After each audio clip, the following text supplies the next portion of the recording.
ہر سال رمضان المبارک آتا ہے اور گزر جاتا ہے اور ہم جہاں ہوں وہیں کے وہیں کھڑے رہتے ہیں یا 2 قدم پیچھے سرک جاتے ہیں. تو ہمیں سوچنا چاہیے زندگی بار بار نہیں ملتی، یہ اللہ کی نعمت ہے، یہ اللہ کی کرم نوازی ہے.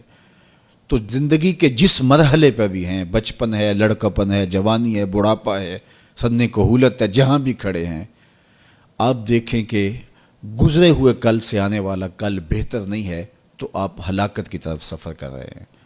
اور اگر آپ کے گزرنے والے دن سے آنے والا دن بہتر ہے تو یہ آپ کے لیے رحمت و راحت کا ذریعہ ہے.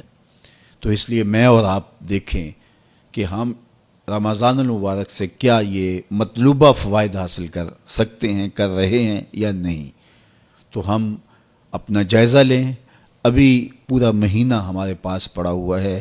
ہم عزم کریں کہ ہم اپنی زبان کو کنٹرول کریں گے، ہم بری مجلس میں نہیں بیٹھیں گے، ہم اپنی آنکھوں پر حیا کے پہرے بٹھائیں گے، اپنے خیالات کو قابو میں رکھنے کی کوشش کریں گے. بھوک اور پیاس سے نفس امارہ کی خواہشات کم ہوں گی اور شیطان کے بننے کی وجہ سے گناہ کے امکانات کم ہو جائیں گے. نیکی کے ماحول پیدا ہو جانے کی وجہ سے اچھائیوں کے راستے ملیں گے. تو ہم اس ماہ رمضان المبارک کو اس طرح سے گزاریں کہ ہم ایک نئی تازہ اور خوبصورت زندگی لے کے ماہ رمضان کے بعد جو ہے وہ اپنے آپ کو خیر کی راہوں پہ محسوس کریں.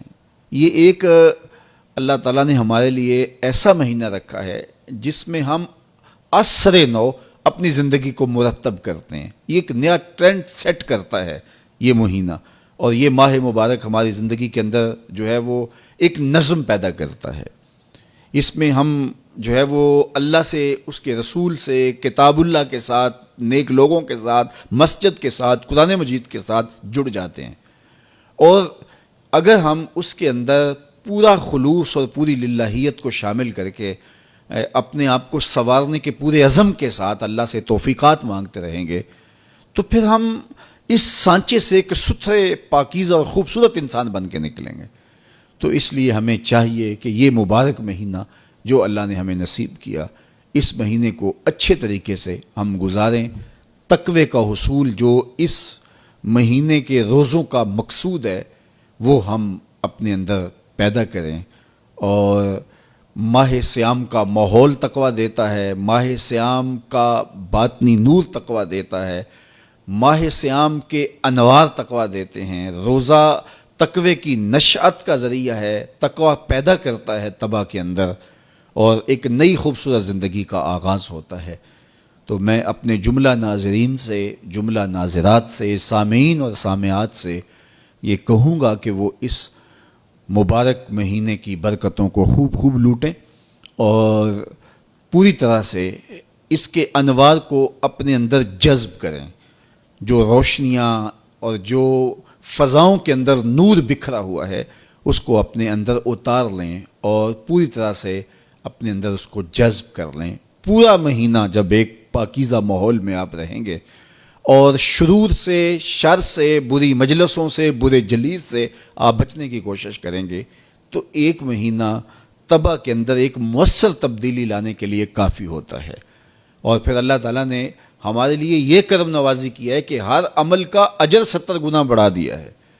تو گویا ہم ایک قدم اٹھاتے ہیں تو 70 قدم آگے بڑھ جاتے ہیں. تو یہ ہمارا سفر تیز کر دیا جاتا ہے اور ہم تیزی کے ساتھ چل رہے ہوتے ہیں، اور ایک مہینہ گویا 70 مہینوں کے برابر ہو جاتا ہے.